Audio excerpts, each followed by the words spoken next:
Nagbigay pugay kamakailan ng Philippine National Police kay Police Captain Joel De Parine kung saan kanilang kinilala ang isang buhay ng katapangan at paglilingkod sa kabila ng marahas na pagpaslang dito. Tunghayan ng ulat mula kay Jade Buhoy. Nagpugay ang buong hanay ng Philippine National Police o PNP sa kabayanihan ni Police Captain Joel De Parine ng CIDG Regional Field Unit 7 na nasawi sa pananambang habang isinagawa ang operasyon sa Barangay Sudlon 2, Cebu City. Pinangunahan ni Acting Chief PNP Police Lieutenant General Jose Melencio Nartates Jr. ang paggunita at pagbibigay pugay sa nasawing opisyal bilang simbolo ng katapangan, dedikasyon at tapat na paglilingkod.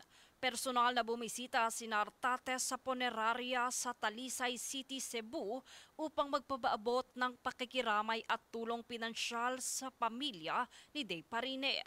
Kasama dito sina Police Brigadier General Redrico Maranan, Regional Director ng PRO 7 at ilang matataas na opisyal ng pulisya. Ayon pa kay Nartates, si Captain De Parine ay isang huwarang alagad ng batas na naglilingkod ng may puso, tapang at malasakit sa tungkulin.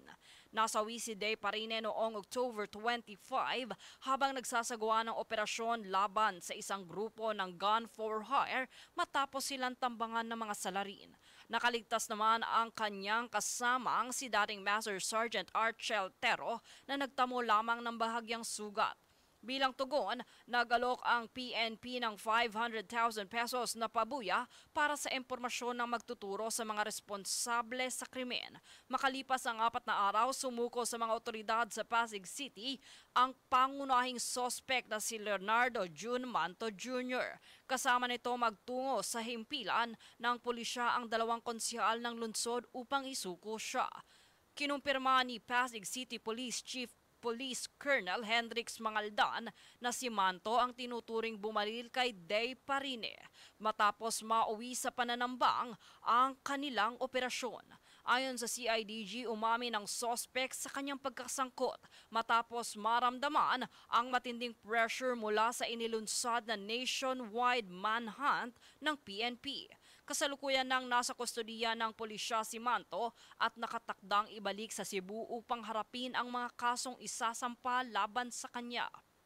Tiniyak ni Lieutenant General Nartates na patuloy ang investigasyon at hindi titigil ang PNP hanggat hindi nakakamit ang hustisya para kay Captain De Parine. Sa bahagi ng otoridad, ang kabayanihan ni Captain De Parine ay isang paalala ng sakripisyo ng mga alagad ng batas na araw-araw humaharap sa panganib upang mapanatili ang kapayapaan.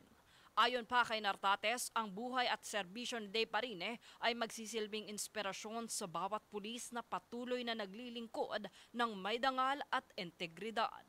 Jade Buhoy, nag-uulat para sa Golden Nation Network.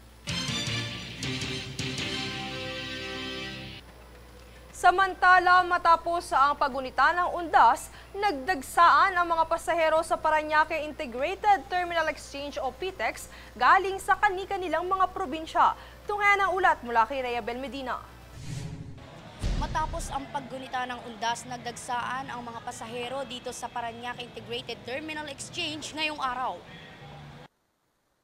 Mula sa Cavite, Bicol, Baguio at iba pang mga lugar, bitbit ang kani-kanilang mga bagahe. Ilan sa mga pasahero ay may mga kasama ring mga bata, person with disability o PWD, at ang ilan rito ay mga matatanda. Batay sa inilabas na datos ng PITX, higit 100,000 pasahero ang bumiyahe mula kahapon at inaasahang madadagdagan pa ang bilang ng mga ito. Ayon sa isang pasahero mula sa Cavite, maayos naman ang naging kalagayan ng kanyang pagbabiyahe kahit na ito ay may dala-dala pang mga bagahe at kahong-kahong gulay. Okay lang naman po. Kapon di kami natuloy kasi marami talagang pasahero kapon. Ngayon mas okay na ngayon. Bunsod ng kasagsagang pagsisiuwian ng mga pasahero galing sa kani-kanilang probinsya, ilan sa kanilang mga hinaingay ukol sa mabagal na daloy ng trapiko. Ayos lang. Maano naman, okay lang naman biyahe.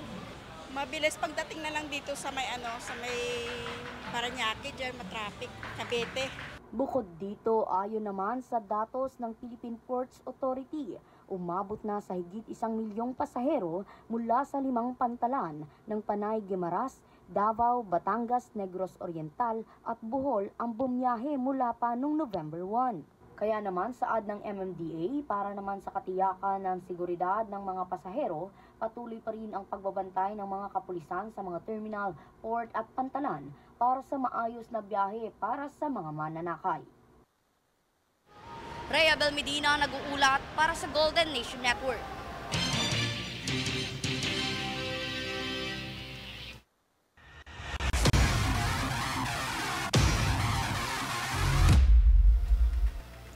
Kasabay ng pagtataas ng bandera ng bansa, naitala rin ni Filipino Q artist Jonas Magpantay ang kanyang career breakthrough makaraang mag-title sa WPA 2025 Qatar World Cup 10 Ball sa Doha nitong linggo.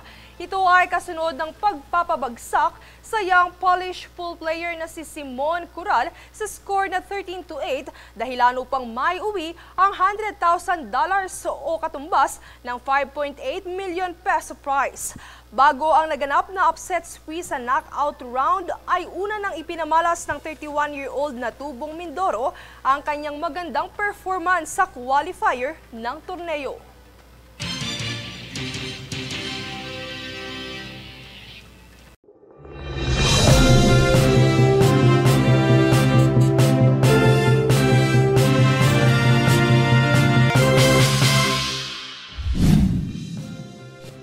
United States and India signed a big 10-year defense partnership framework on Friday, representing a stable relationship in the defense sector. U.S. Secretary of War Pete Hegseth announced that the two countries are enhancing information sharing and technology cooperation as the defense ties have never been stronger.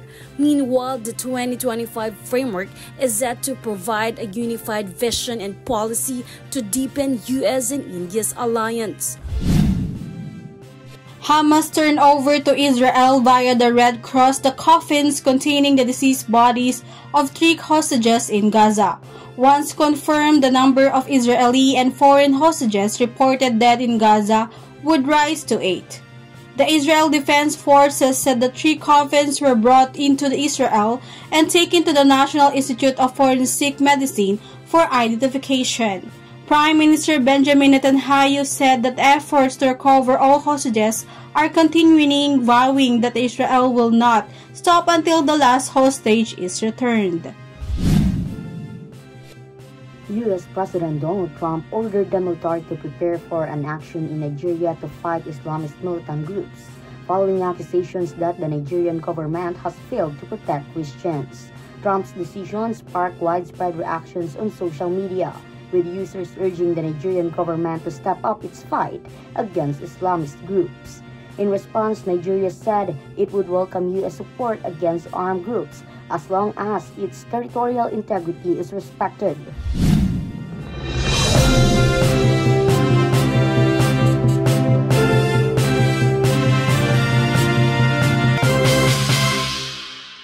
At narito ang recap ng nagbabagang balita ngayon.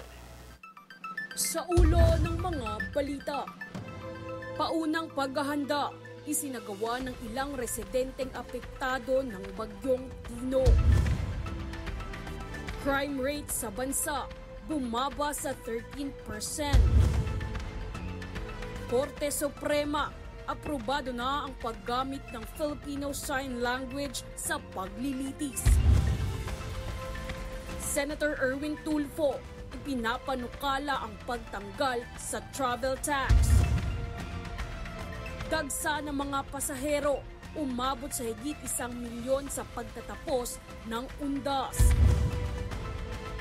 At Filipino Q artist Jonas Magpantay, title sa WPA Qatar World Cup 10 Ball.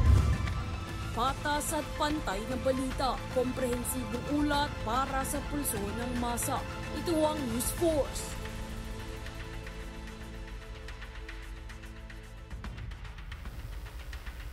Yan ang pinakamainit na mga balita ngayong araw.